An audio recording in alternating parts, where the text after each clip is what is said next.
नमस्कार दोस्तों, स्वागत है आप सभी के एक बार फिर से डेली करंट अफेयर्स की हमारी श्रृंखला पे, जिसमें हम समाचार पत्र के माध्यम से आपको करंट अफेयर से अवगत कराते हैं कि आज के समाचार पत्र पे क्या है। ऐसा दिन है हमारा 17 फरवरी। शुरू करते हैं समाचार से आधारित करंट अफेयर्स। तो सबसे पहले बात होती है दिन की सूर्य से। तो सबसे पहले चर्चा करते हैं प्रधानमंत्री की महत्वाकांक्षी योजना पीएम सूर्य घर योजना के बारे में। नाम से स्पष्ट है, पीएम सूर्य घर योजना सोलर प्लांट के बारे में है कि आप अपने घर की छत पर सोलर प्लांट लगा सकते हैं और इस सोलर प्लांट्स के लिए शासन के द्वारा आपको सब्सिडी प्रदान की जाएगी। और यह सब्सिडी आपको बताना चाहूँगा कि यह सोलर प्लांट की जो सब्सिडी है वह अधिकतम शासन के द्वारा 78,000 रुपये प्रति प्लांट दिया जाएगा। इसके अंतर्गत जिन घरों की क्षमता 0 से लेकर 150 यूनिट तक की कंजम्पशन है, जिनके यहाँ पे खपत जो है वो 100 से लेकर 150 यूनिट 0 से लेकर 150 यूनिट तक की है, उन घरों में 1 से 2 किलोवाट का जो है सोलर प्लांट वो लगाया जा सकता है। और 1 से 2 किलोवाट सोलर प्लांट में प्रति किलोवाट शासन के द्वारा प्रति किलोवाट शासन जो है वह क्या करेगी, वह प्रति किलोवाट शासन 30,000 रुपये सब्सिडी के तौर पर प्रदान करेगी।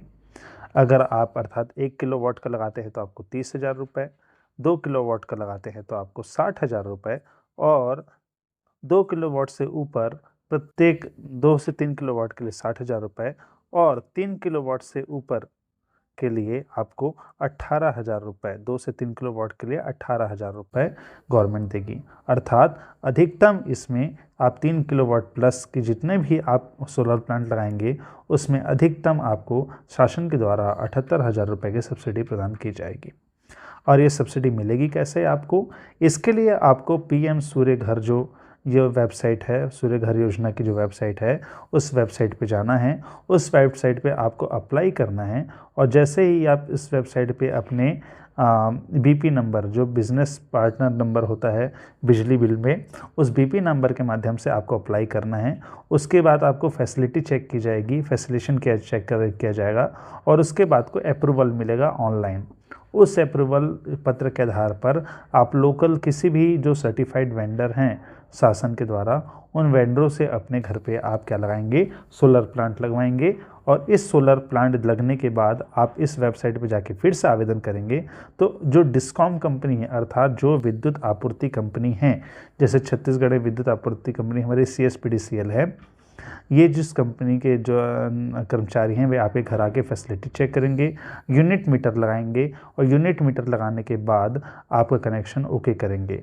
इसके बाद एक आपको एप्लीकेशन अप्रूवल वाला लेटर प्राप्त होगा, अप्रूव्ड वाला, और इस लेटर को आप इस पीएम सूर्य घर की वेबसाइट पर डालेंगे तो आपके खाते पर डीबीटी के माध्यम से आपको जो इसकी सब्सिडी की राशि है वो प्राप्त हो जाएगी। इस योजना का उद्देश्य और सरकार का ये है कि प्रत्येक घरों पे अगर आप सोलर प्लांट लगाते हैं तो शासन द्वारा जो कोल आधारित बिजली है उस पर की क्षमता अत्यधिक मांग होती है, तो उस पर भी अब व्यक्ति आधारित नहीं होंगे, कोल आधारित क्षमता पर की मांग कम होगी, जिससे पर्यावरण भी हमारा अच्छा होगा। और अगर कोई परिवार जो है वह, मान लीजिए किसी परिवार ने 3 किलोवाट का क्षमता का पावर सोलर स्टेशन लगाया है और वह मुख्य रूप से 200 यूनिट ही खर्च कर रहा है, और उसके 100 यूनिट वितरण कंपनी के माध्यम से अर्थात CSPDCL जो करेगी, जो भी डिस्कॉम कंपनी है, जिस भी राज्य की डिस्कॉम कंपनी है, वो उतने यूनिट्स को क्रय करेगी और उस क्रय करके उस जो व्यक्ति है उसको भुगतान करेगी। अर्थात सोलर प्लांट की पीएम सूर्य घर योजना के माध्यम से क्या होगा कि व्यक्ति एक तो अपने घरों में बिजली को उत्पादित करेगा, और उत्पादित करने के बाद उपयोग करेगा, और उपयोग करने के बाद शेष बिजली को वह बिजली कंपनियों को वापस बेच सकता है।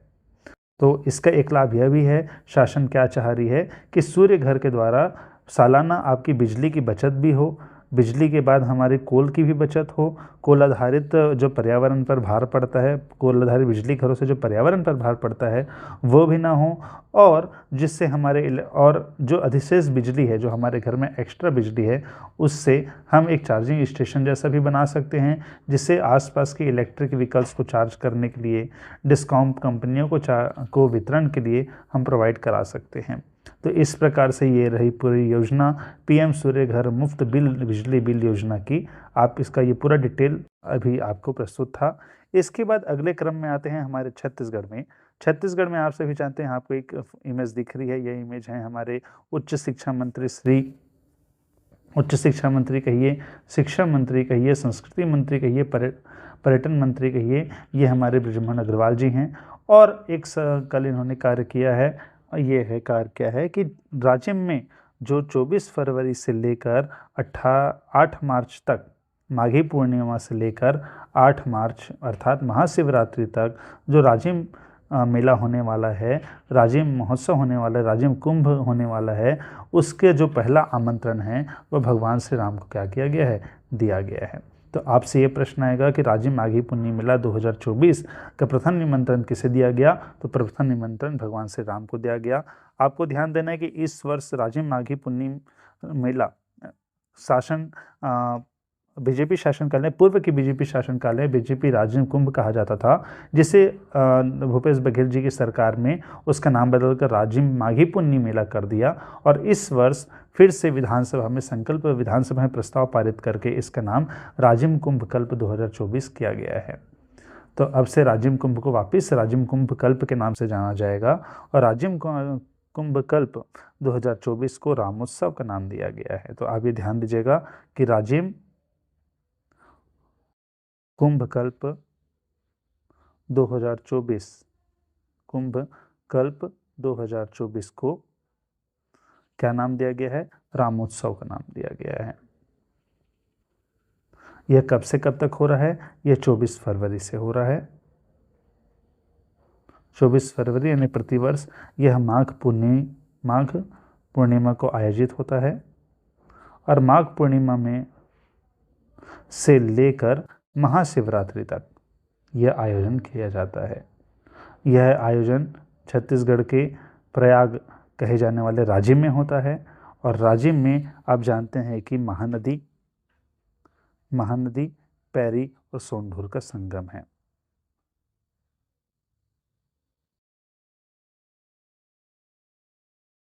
सोंढूर का संगम है।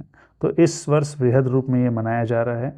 वृहद रूप में इसे रामोत्सव की संज्ञा दी गई है। साधु संतों का आगमन इस वर्ष पुनः होगा। तो कल इस संबंध में राजिम कुंभ कल्प का लोगो और साथ ही साथ सांस्कृतिक पंचांग का भी विमोचन किया गया है। आप देखेंगे ये राजिम कुंभ का लोगो है, ये जो लोगो है जिसमें मुख्य में राजिम की धरती है, श्री राम मंदिर है, राम भगवान ऊपर में हैं, और महानदी और जो नदियां हैं वो नीचे से बहती हुई आपको दिख रही हैं, और नीचे एक नाम दिया गया है राजिम कुंभ कल्प 2024। तो इसे ध्यान दीजिएगा। इसके बाद चलते हैं हमारे छत्तीसगढ़ के अगली खबर पे, न्योता। आप छत्तीसगढ़ी में एक शब्द जानते हैं जिसे न्योता ये कहा जाता है, अर्थात आमंत्रण, निमंत्रण, आमंत्रण या निमंत्रण। तो अब शासन ने एक योजना लाई है कि आप सभी जानते हैं कि सही जो शासकीय स्कूलों में MDM अर्थात मिड डे मील योजना चलती है, जिसमें बच्चों को दोपहर का गर्म भोजन शासन के द्वारा दिया जाता है।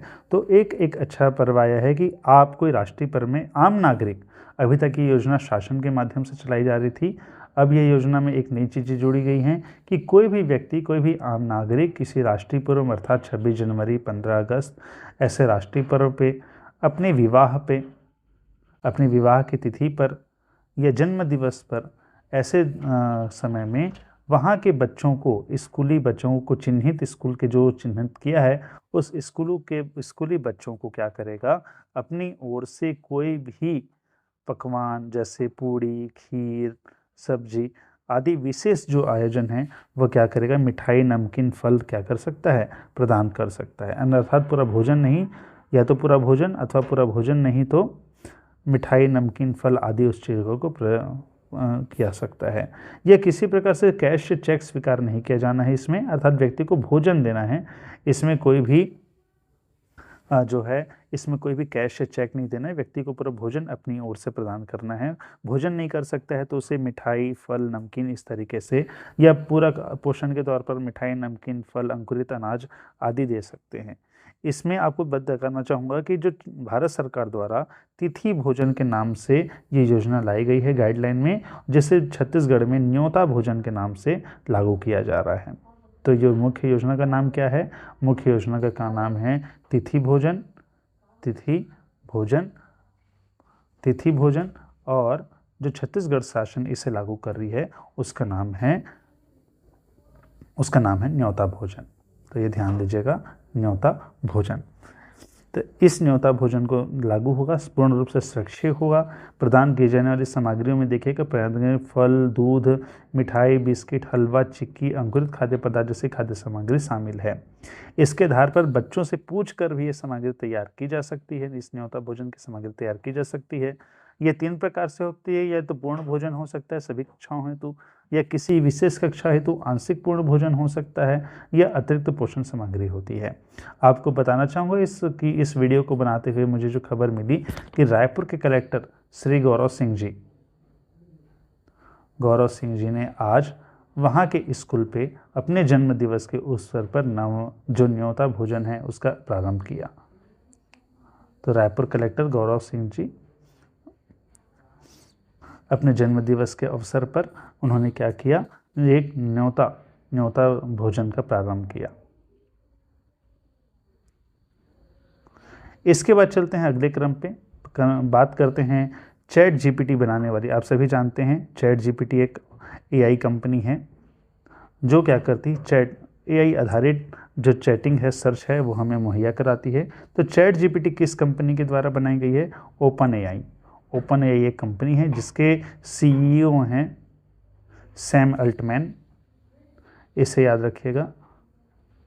तो ओपन एआई के सीईओ कौन है? सैम अल्टमैन है इसके सीईओ। पिछले दिनों आपने देखा होगा कि सैम अल्टमैन को ओपन एआई के सीईओ के पद से हटाया गया था। बाद में उसमें विवाद हुआ था। विवाद होने के बाद माइक्रोसॉफ्ट जो है इस कंपनी को एक्वायर कर रही थी, और माइक्रोसॉफ्ट के सीईओ नडेला जी के द्वारा इसे कर, लेकिन वापस घटनाक्रम बदलता है और सैम अल्टमैन को इस कंपनी का सीईओ वापस बनाया जाता है। जो बोर्ड है वो निर्णय लेता है कि सैम अल्टमैन को वापस इस कंपनी का सीईओ बनाया जाए। तो आप ये भी समझ गए होंगे कि ओपन एआई जो कंपनी है उसमें किसका योगदान है? उसमें माइक्रोसॉफ्ट का भी योगदान है। चैट जीपीटी बनाने में माइक्रोसॉफ्ट का भी योगदान है। ये जो जानकारी है आपको आगामी आने वाले छात्रावास अधीक्षक परीक्षा, जिसमें कंप्यूटर विशेष रूप से आता है, उसमें प्रभावी होगी। तो ओपन एआई एक कंपनी है जिस कंपनी क्या बनाई है? चैट जीपीटी बनाई है। इसके सीईओ हैं सैम अल्टमैन। इसमें किसका सहयोग है? माइक्रोसॉफ्ट का सहयोग है। तो इसी ओपन एआई कंपनी ने एक नया सॉफ्टवेयर लॉन्च किया है जिसका नाम है सोरा एआई। ये सॉफ्टवेयर लॉन्च किया है जिसका नाम है सोरा। इसके माध्यम से कोई भी व्यक्ति टेक्स्ट के द्वारा वीडियो बना सकता है। टेक्स्ट के द्वारा वीडियो, अर्थात आप कोई टेक्स्ट लिखेंगे कि मुझे पानी का झरना चाहिए, एक पर्वत से गिर रहा हो, उसमें आप कुछ नृत्य कर रहे हो, तो आपको एआई के द्वारा उसी प्रकार का एक वीडियो इस टेक्स्ट के द्वारा वीडियो आपको प्राप्त हो जाएगा।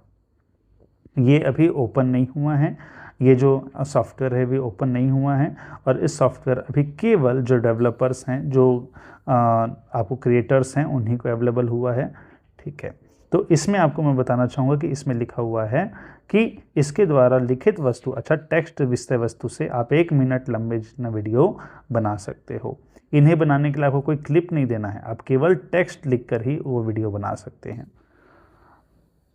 ये जनरेटिव मॉडल है एआई वीडियो का, इसका नाम क्या है? सोरा है। तो आपको ये पूछ देगा कि सोरा क्या है, तो आपको ये बताना है सोरा है एक AI based video creating tool है। एआई टूल है जिसके माध्यम से हम क्या कर सकते हैं? वीडियो टेक्स्ट के माध्यम से क्रिएट कर सकते हैं, वीडियो टेक्स्ट से क्रिएट कर सकते हैं। इसके बाद अगले क्रम पे अगली खबर, आज की मोस्ट इम्पॉर्टेंट खबर है कि भारत के जो क्रिकेटर हैं आर अश्विन जो हैं, उन्होंने 500 विकेट टेस्ट क्रिकेट में 500 विकेट ले लिए हैं। टेस्ट क्रिकेट में ऐसा करके वो विश्व के 9वें गेंदबाज बन गए हैं जिन्होंने 500 विकेट लिए हैं। तो विश्व के 9वें गेंदबाज हैं आर अश्विन, जिन्होंने 500 विकेट लिया है। इसके साथ ही सबसे तेज, ध्यान दीजिएगा कि सबसे तेज अर्थात सबसे कम मैचों में, सबसे कम मैचों में इन्होंने 98 मैचों में इन्होंने क्या किया है, ये एक्वायर किया है। तो सबसे कम मैचों में अर्थात इन्होंने 98 मैचों में क्या है, सबसे कम मैचों में करने वाले दूसरे भारतीय हैं।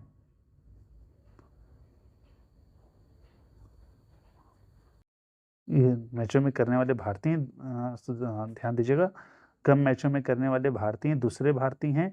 पहले नंबर पे मुथैया मुरलीधरन है, इनका दूसरा नंबर है, मुरलीधरन जी हैं। मुरलीधरन जी ने 87 मैचों पे 500 विकेट लिए थे। दूसरे क्रम पे हैं आर अश्विन, जिन्होंने 98 मैचों में कारनामा किया है। और तीसरे नंबर पे हैं विश्व पे अनिल कुंबले जी, जिन्होंने 105 मैचों पे, ये कंफर्म कीजिएगा 103 या 105 है मैचों पे, मैं कंफर्म करके टेक्स्ट में डालूंगा, 105 103 मैचों में 500 विकेट लिए हैं। तो मुरलीधरन जी फास्टेस्ट हैं पूरे विश्व पे। तो सेकंड नंबर में जो फास्टेस्ट लिए हैं वो आर अश्विन हैं, और ऐसे भारतीय जिन्होंने लिए हैं वो दूसरे नंबर पे हैं। पहले अनिल कुंबले हैं, लेकिन अनिल कुंबले की टेस्ट मैचों की संख्या आर अश्विन से ज़्यादा है। तो ये था आज के न्यूज़पेपर से इम्पोर्टेंट करंट अफेयर के क्लिप्स, जिसके आधार पे मैंने आपको करंट अफेयर बताया है। इस करंट अफेयर के आधार पे हमने एक टेलीग्राम चैनल भी है परीक्षा दृष्टिकोण का, जिसे आप ज्वाइन कर सकते हैं, जिसका भी लिंक इस डिस्क्रिप्शन के नीचे मिलेगा। इसमें रोज आप इस वीडियो बेस्ड, जो वीडियो आपको देख रहे हैं, इस वीडियो पे बेस्ड MCQ भी अवेलेबल रहेंगे। आप इन MCQ को रोज उस चैनल पे जाके आप सॉल्व भी कर सकते हैं।